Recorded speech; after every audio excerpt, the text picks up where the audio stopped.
आज के बाद परेश रावल भरोसे के लायक नहीं रह जाएंगे।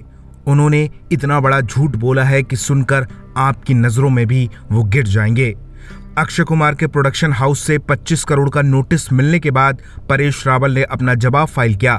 परेश ने बताया कि आखिर उन्होंने हेरा फेरी 3 क्यों छोड़ी।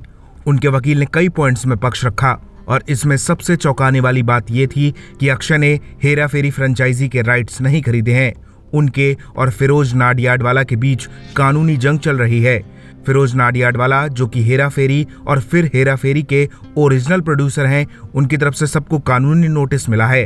परेश के मुताबिक उस नोटिस में कहा गया है कि हेरा फेरी और उसके सभी किरदारों के राइट्स उनके पास हैं, इसलिए कोई भी हेरा फेरी से जुड़ा एंडोर्समेंट, प्रोमो या एक्टिविटी नहीं कर सकता। ऐसा करने पर कानून का उल्लंघन माना जाएगा। परेश के मुताबिक ये नोटिस अक्षय, सुनील, उन्हें और फिल्म के डायरेक्टर प्रियदर्शन को भी मिला है, जिसके बाद सवाल अक्षय पर खड़े हो गए थे कि बिना राइट्स खरीदे वो हेरा फेरी 3 कैसे बना सकते हैं। लेकिन अब हेरा फेरी के डायरेक्टर प्रियदर्शन ने परेश के दावों को खारिज किया है। मिड डे के साथ बातचीत में प्रियदर्शन ने इस पर रिएक्ट किया और कहा कि परेश रावल के इस तरह के आरोपों से वो परेशान है। प्रियदर्शन ने उन रिपोर्ट्स को खारिज किया जिसमें कहा गया कि फिरोज नाडियाडवाला के पास हेरा फेरी फ्रेंचाइजी के IPR राइट्स हैं। प्रियदर्शन ने कहा कि अक्षय ने 10 करोड़ में हेरा फेरी के राइट्स फिरोज नाडियाडवाला से खरीदे थे। अक्षय ने उन्हें एग्रीमेंट भी दिखाया था और सारे दस्तावेज देखने के बाद ही उन्होंने फिल्म डायरेक्ट करने के लिए हामी भरी थी।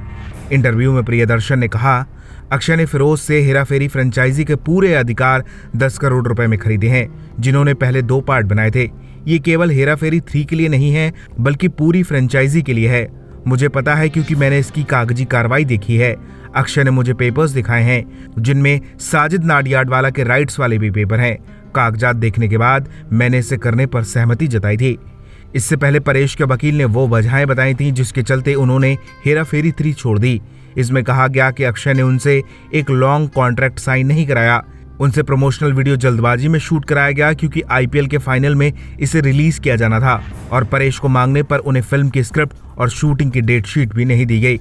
इन वजहों में सबसे अहम बात यह थी कि अक्षय ने फिरोज से हेरा फेरी के राइट्स ही नहीं खरीदे हैं। अब परेश अपने ही खुलासे में फंस गए हैं। अब देखना होगा कि वो क्या नया बहाना बनाते हैं हेरा फेरी 3 छोड़ने का। वेल, आप क्या कहेंगे इस पर? अपनी राय हमें कमेंट में दीजिए और ज्यादा ऐसी अपडेट्स के लिए बॉलीवुड पे चर्चा को सब्सक्राइब कीजिए।